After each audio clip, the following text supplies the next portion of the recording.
Hi, friends, and welcome to the RobCast. This is the first RobCast of 2016, so Happy New Year, and I'm so glad that you're listening.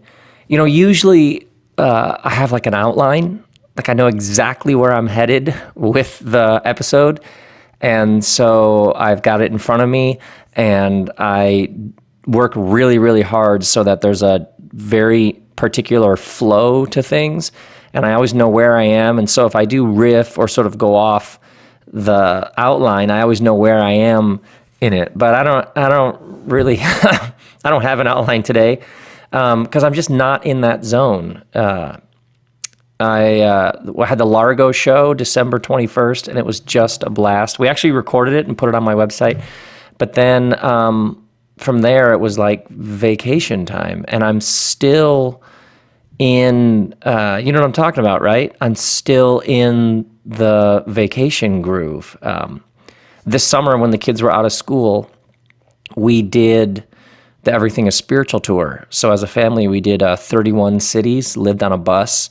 So that was the summer, and then the kids started school like August 18th, I think. So the summer started, we got on a bus, we went around the whole country, and then got back and went right back into school and all that groove. So it has been that was like a serious 2015. There was like a serious pace, and it was so much fun. But after that show on December 21st, I was like, all right, let's do some proper vacation. So I'm in that mode, that mellow vacation mode. And so I've been with my kids, and Kristen, we were around here in LA, and then we drove to Phoenix on Christmas Day, and we went to a football game in Phoenix, and we were with our friends Zach and Holly, and then we all went to Star Wars. Oh, seriously, how great is that? I literally found myself going, that's Han Solo. Han Solo, like they made a new movie with Chewbacca. Like that's Princess Leia. Like there she is. They actually made this movie. And then I got on this cooking thing where I've been cooking nonstop. I made my own vegan cheese, which actually tastes pretty amazing. And so that's what I've been doing. And probably some of you, they're like these energies, and sometimes you're on it and you're like making outlines and you got things to say. And then other times you're just sort of hanging out. You've made a fire. You go out for a stroll. And so I'm sort of in that gear. So New Year's Eve, I was with some friends and we were going surfing, but it was like there was no swell, so we got stand-up paddle boards, and we were out paddling in the ocean, and we saw some whales, and we went down to these caves.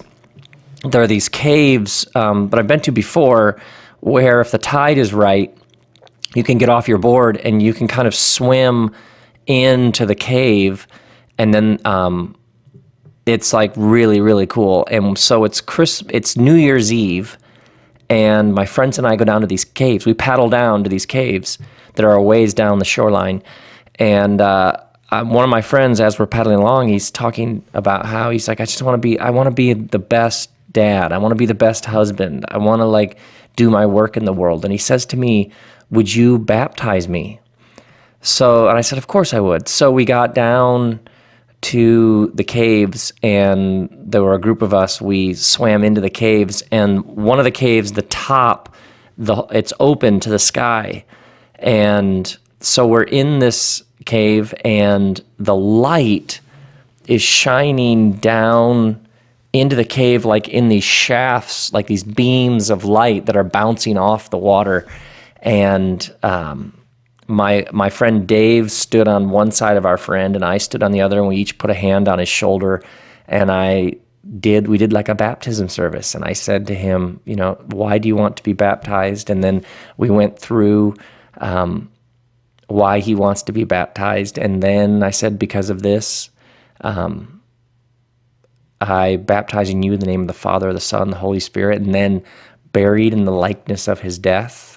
And then we lowered him down into the water, raised in the likeness of his resurrection, because there's this death and rebirth rhythm built in. It's a pattern, it's a truth built into the fabric of creation.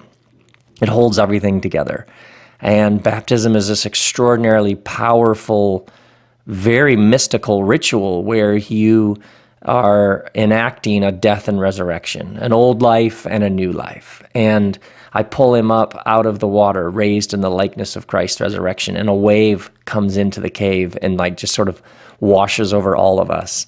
And the light is coming down through the top of the cave, and it's New Year's Eve, and the water's like, I don't know, 58, 59 degrees. We're all in wetsuits. And so we're all hugging, and my friend who'd been baptized comes up out of the water, and he does this like victory, joy, celebration yell of somebody who is in the midst of an overwhelming transcendent experience. I wish I could have recorded that sound with the sound of the water echoing off the walls of the cave. It was one of those moments, and we're all in our wetsuits hugging and just having this extraordinary moment. And then we hopped on our boards, and as the sun set, paddled back. Did I mention that we saw some whales? So that's how the year ended. Not a bad way to end the year. Would you agree? Because that's what we want, right? That's what I want. That's what you want. We want a fresh start. We want to feel like we can leave certain things behind so that we can enter into new life. And so that's how the year ended. Oh, and by the way, in December, I interviewed Alexander Shaya, our beloved friend, who wrote this extraordinary book, Heart and Mind, about the Quadratus, and I've interviewed him multiple times now. And I know those of you who listened, you may have picked up that it didn't seem like he was at peak energy. He was bringing this extraordinary wisdom and insight, like he always does, to the Christmas story and to this young Jewish girl facing this extraordinary challenge and struggle, and how was she going to respond, and what was he going to bring out of her. And I was interviewing him, and he led us through this profound meditation on the nature of the Christmas story. But he said, I'm not feeling that well. And he left my house after that RobCast interview, and he went to the doctor and found out he has a cancerous tumor. And apparently he's going to be okay, but just if you think of our brother Alexander Shaya, just love and prayers, send some love and prayers his way. I am. And Alexander, if you're listening, thank you for sharing us with us all your wisdom, and we hope you rebound and recover with more strength and vitality than ever. So if you listen to that and you found that interview particularly powerful, our brother was in some serious pain when he was talking to us then, because you just never know what's going on, do you? That's just the way it is. Oh, and then a number of you know about the Compassion Collective. Glennon, also known as Monastery, and Cheryl Strayed, who's written all kinds of things, among them Wild, that book that was a Reese Witherspoon movie, and our beloved friend Elizabeth Gilbert and Brene Brown, a friend of mine from Texas. The five of us went to all of the people who sort of listened to us, and we invited everybody to give a small gift to raise money for refugees, because right now Europe is going through a massive refugee crisis. And our goal was to raise $1 million. And in a little over a day, you all pitched in, and we raised $1.25 million. Is that unreal? It just totally blows my mind. And we had a max gift of $25. So it turns out 40,000 people each gave gifts. And so we've been interacting and corresponding with the people on the ground there. And they're just blown away with the amount of blankets, lights, food, medical care we're going to be able to give to refugees. So all that happened in that last week of December. So all of you who pitched in on that, thank you so much. And then my beloved friend Glenn found out that he has cancer, and we were together on New Year's Eve and New Year's Day. And I'm just sending my beloved friend Glenn all the love I can, and all you RobCast people. At some point, I'm going to interview Glenn, and you're going to be like, oh my word, your friend is unbelievable. But it's just been one of those seasons. And then my mentor, the legendary Edward G. Dobson, who took me under his wing when I was 24 and taught me, he showed me what preaching could be. The only man I've ever met who loves sermons as much as I do. Ed fought a courageous battle with ALS, and he passed on last week. So all sorts of joy and pain and cancer and celebration and new life and challenges, it's all there. That's how the thing goes. So whatever you're going through, whatever this season, as one year ended, another year began, my heart, my love, my prayers are with you. And I'm calling this episode a New Year's prayer for you, because there's this line in the scriptures that I just love, and I've been thinking about it a ton this past couple of weeks, and I figured I would just start the year. It's like a section of a prayer in the letter to the Ephesians in the New Testament, where the writer says to his people, to his tribe that he's writing to, he says, now, it's almost like a benediction, like a crescendo to this long section. He says, now to the divine, to the God who is able to do immeasurably more than all we could ask or imagine, according to God's great power that is at work within us. Isn't that such a great line? Now to the God who is able to do immeasurably more than all we could ask or imagine. And maybe the word God for you is loaded down with all sorts of unfavorable categories and concepts. That's fine. Spirit, being, universe, truth, whatever you want to say. Now to the God who is able to do immeasurably more than all we could ask or imagine, according to God's great power that is at work within us. And it's just a snippet from a much larger train of thought that the writer is doing. But I just love that. And one of the reasons I love it is because I was thinking the past couple days back to a year ago, end of December, beginning of January, beginning of 2015, I had some projects I was working on that I was assuming I would spend all of 2015 working on. And then those projects finished sooner than I had expected. And I literally had a day in January, beginning of January, with like, wait, all of a sudden my schedule has opened up and all the things I assumed I would be doing are done. What am I doing this year? And it was a really, honestly, jarring, kind of invigorating / terrifying. You know what I'm talking about? It's like a part of you is like, oh my word, this is serious. And a part of you is like, whoa, what's going to go on here? And I've just been knocked down too much and had too many things go sideways. And I've had too many things fall apart. And I've had too many things not go how they were supposed to. I've had too many things blow up in my face to not know that whenever that happens, get ready because something new is coming and you're going to be fine. It's just happened too much. And once you've been knocked down enough, and then later you realize that getting knocked down was the best thing that could have happened, you sort of relax about some of this. But I had this moment a year ago, early January of 2015, like, wait, what? What am I going to do here? And it was in that time that a couple of friends had said, like, you should do a podcast. And I was like, a podcast? I don't listen to podcasts. What even is a podcast? And they're like, just get a mic and just say some stuff and see what happens. And everything for me has always worked basically by just trying the next thing. There's never been a master plan other than just make the next thing. So it was probably that first week in January.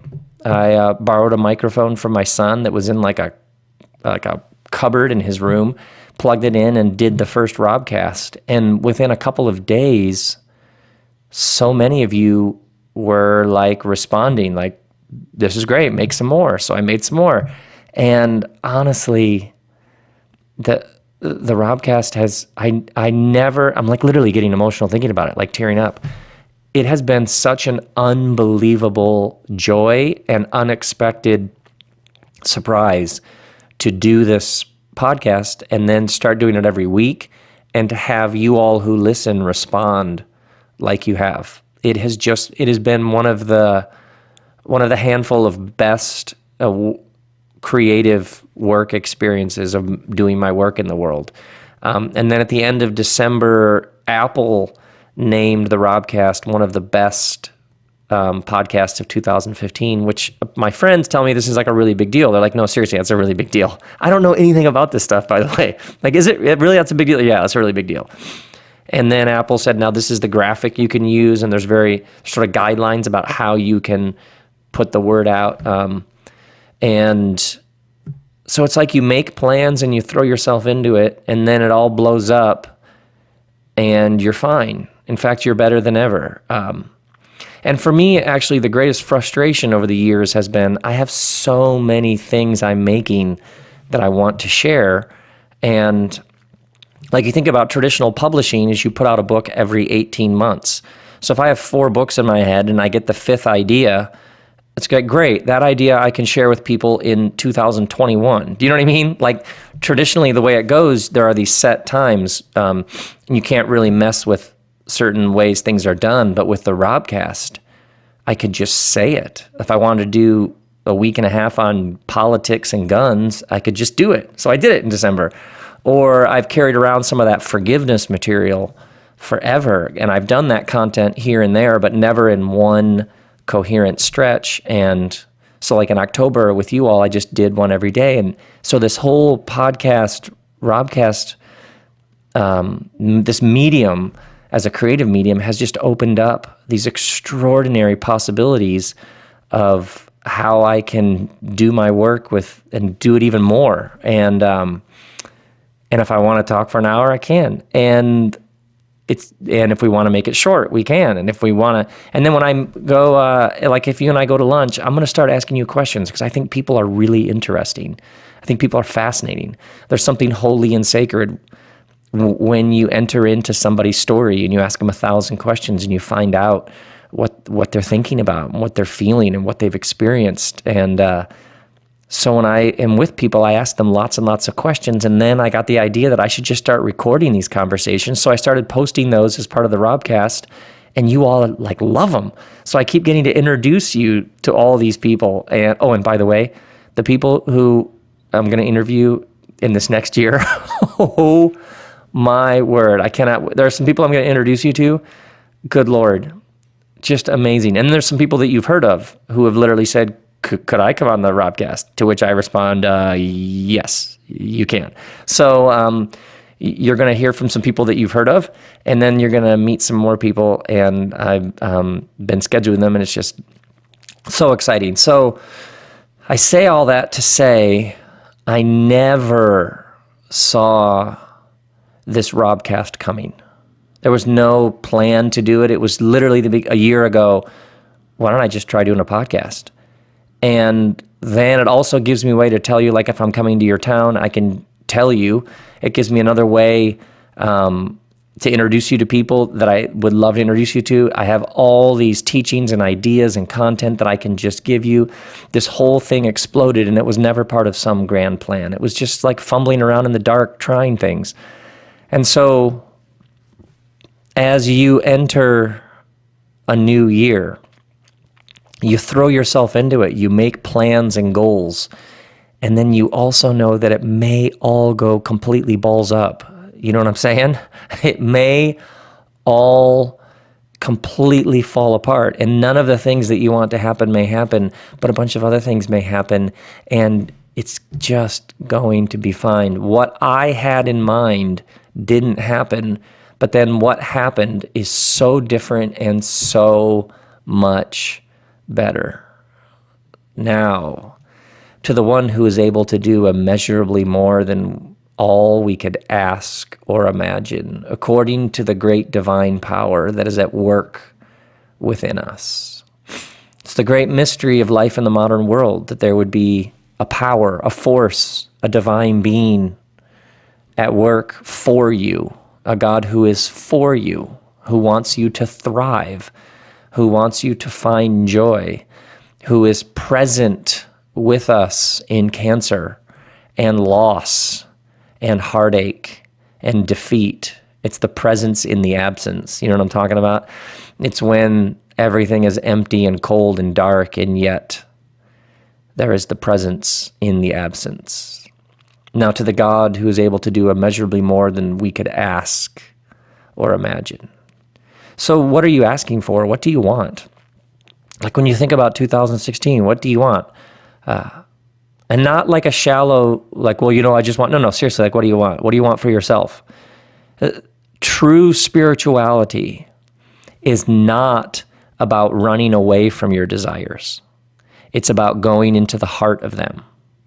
It's not about putting some sort of sanctified sugarcoating and saying, well, I just want world peace. That's fine and great. I want you to want world peace. But what do you want? What do you really, really want? The problem isn't your desires. The problem isn't that you want too many things. The problem is that you don't desire enough. That's usually the problem with us. So don't stop short. Go further. What is it that you want? And ask for it. Beg for it. Plead for it. Go for it. Do you want a new car? Great, then ask for a car. And see, oftentimes this stuff gets trivialized, like, but that's actually where we live.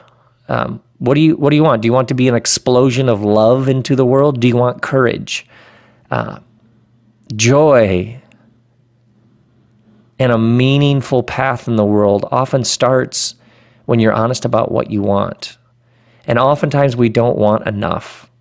Our wants are so small, they're shallow, they don't have, and here's the next word, very much imagination. And the reason why I love this snippet of this sort of doxology, it's like this epic prayer, is not to the God who's able to do immeasurably more than all we could ask or imagine. So oftentimes we have a deficit of imagination. What could your life look like? What could it be? Is there a situation where you need courage? So we need to ask for courage. And maybe you give 2016, I'm going to become a courageous person. And I'm going to identify all of those small moments when there was something I needed to do or say and I didn't. And they were just little things, but I didn't act on them. And then it builds up over time to this feeling like of regret. Sometimes we're angry or we're depressed, and depression has an element to which it's anger turned inward. Maybe sometimes we're hypercritical of others, but it's really because we just wish we would have acted differently. And so the power of a new year is you set your course. Your intentions are nuclear. Do you realize that? Your intentions are nuclear. You decide that you're going to go after something, and then you go after it. Oh my word, do you realize what that can unleash in the world? Or is there some skill that you do not have that you want? Maybe you aren't good at forgiving people. And so you just decide, I am going to learn how to forgive you. I'm going to inhale every little bit of information I can get about forgiving people. Every single person I meet who has forgiven someone, I'm going to ask them 3,000 questions about how they forgave. You can literally do this. This is the unbelievable thing that's true about life in this universe. I just speak for life in this universe. I can't speak for other universes. That was a joke. I hope you found it funny. But you can literally decide you're going to get better at something. And then you can set your intention, and then you can go after it with everything you have, and you can make progress. Maybe you have financial debt. And so this year is about freedom. You are going to get out of debt. By the way, the great lie is that this is as good as it gets. You realize that, right? That is the great lie. The great lie is this is as good as it gets. And to be vibrant and alive is always to challenge whatever lies you've bought into, which is the power of this prayer. Now to the one who is able to do. And by the way, the able there in the original Greek is dunamis. It's where we get the word dynamite. Now to the one who is able to bring some dynamite to whatever it is you could ask or imagine. Oh, it's nice, isn't it? Which I love the dynamite idea, the linkage there etymologically, because of how often the thing that you are currently living with, or the mode that you are in, or the bad habits that you have developed, or the dysfunctional thing that's happening in a relationship, sometimes it all has to be blown up so that you can move to a better place. Anybody know what I'm talking about? And maybe for you at the beginning of this year, you've been trying to hold something together. that doesn't deserve to be held together. Maybe you've been playing the game. You're pretending like you're believing and thinking like everybody else in your tribe, but the truth is you have moved on. And you keep going through the motions because you know if you tell everybody where you're really at, it's going to get awkward. Here's the deal. 2016, this is the year for things to get awkward. I cannot tell you how many people I interact with who are like, oh yeah, I have grown so much in my worldview. Things have gotten so much bigger and better and more interesting. And yet I'm around people, good people I love and respect, who I haven't told them any of this. And I just basically pretend like I'm somebody I'm not. Maybe this is the year when you stop pretending. And if you are true and authentic and honest with who you are, things may get blown into 1,000 pieces. And here's the deal. That's okay. Now to the one who is able to do immeasurably more than all we could ask or imagine, according to God's great power that is at work within us.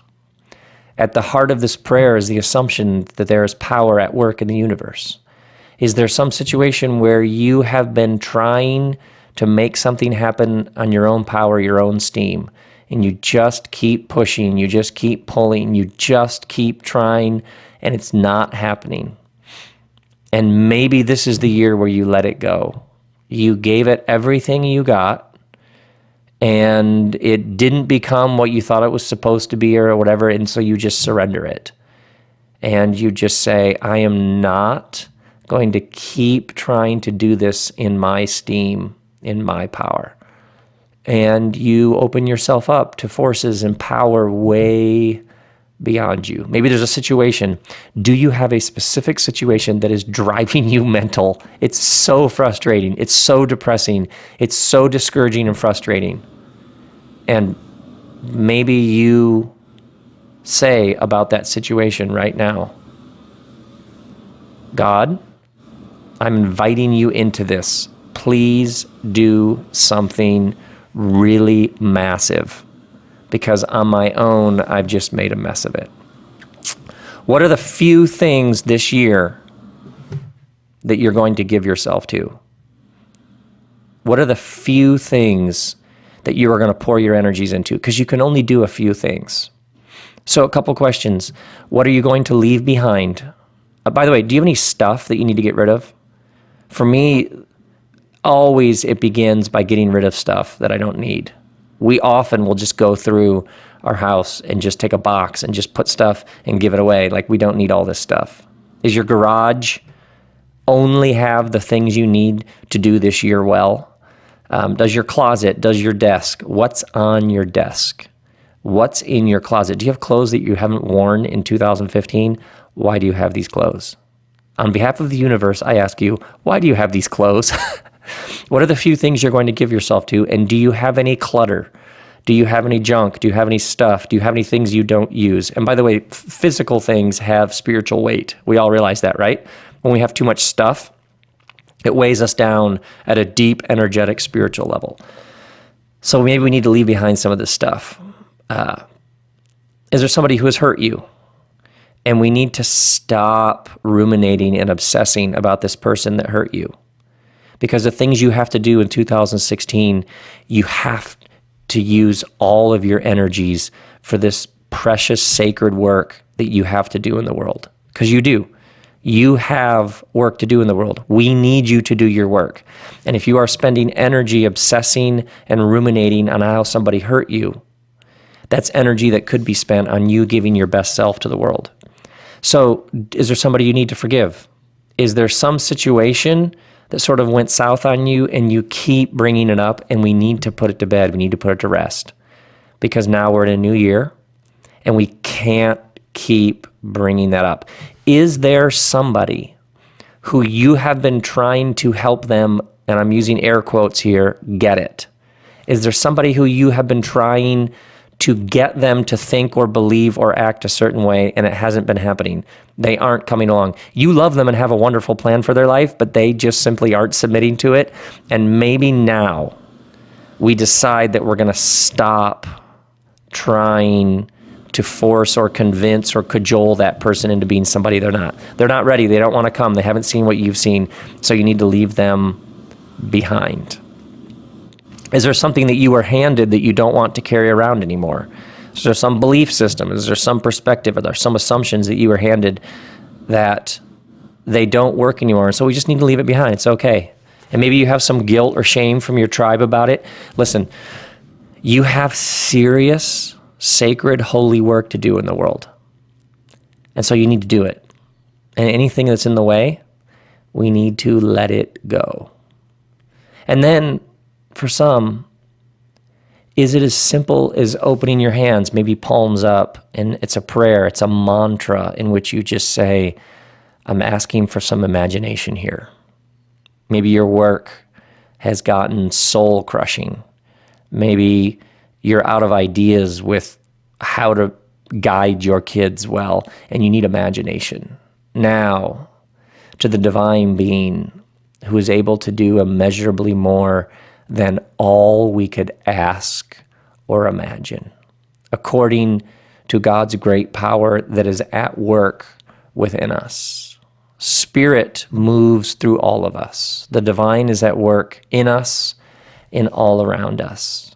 And we get these moments. We happen to have this calendar where we divide the year up. We get these moments when we start fresh and we open ourselves up and we have all of our plans and goals and dreams and we throw ourselves into it. And at the same time, we know that it all could completely train wreck and fall apart and we're going to be fine, because that just means something new will burst into our lives. Yeah, it's a new year. It's a new year. And my prayer for you is that the one who is able to do immeasurably more than all we could ask or imagine, the one whose great power is at work within you, will give you imagination, will show you your desires and show you even bigger desires. I want you to have joy. I want you to love your life. I want there to be this like nuclear reaction happening within you where you're so in awe that you even are here and you get to live this life and you get to do this. So if you have some stuff in your life, some clutter, you have some junk, you have some stuff, let's get rid of it. Let's go now. Let's get rid of it. And you have some anger or a lack of forgiveness or bitterness towards somebody, let's go. Let's work through that. Might take you all year. That's fine. Maybe your goal for 2016 is simply to forgive this certain person. Great. Let's do it. Let's do it. Set your intentions. Your intentions are nuclear. And let's do this. Now, it's Sunday. There's some NFL games. I'm experimenting with a vegan almond pesto on a gluten-free pasta with a cocoa cherry smoothie. I don't know about you, but this just sounds so good. I'm going to go back and do some cooking. I'm going to watch some football. I'm going to take a walk with my kids. I'm sitting in front of the fire. That's what we got going. Even though it's not hot, I'm not cold, I'm still going to have a little fire. And that's what I'm going to do because I still have some vacation left. And to all of you, my deepest love and joy, thank you for all of the ways that you send your love right back to me. And it's going to be a good one. I'm telling you, 2016, we're going some really interesting places. In the next couple of weeks, I'll be filling you in on some new things happening that you can be a part of. And oh yeah, good stuff coming. Much love, grace and peace, my friends.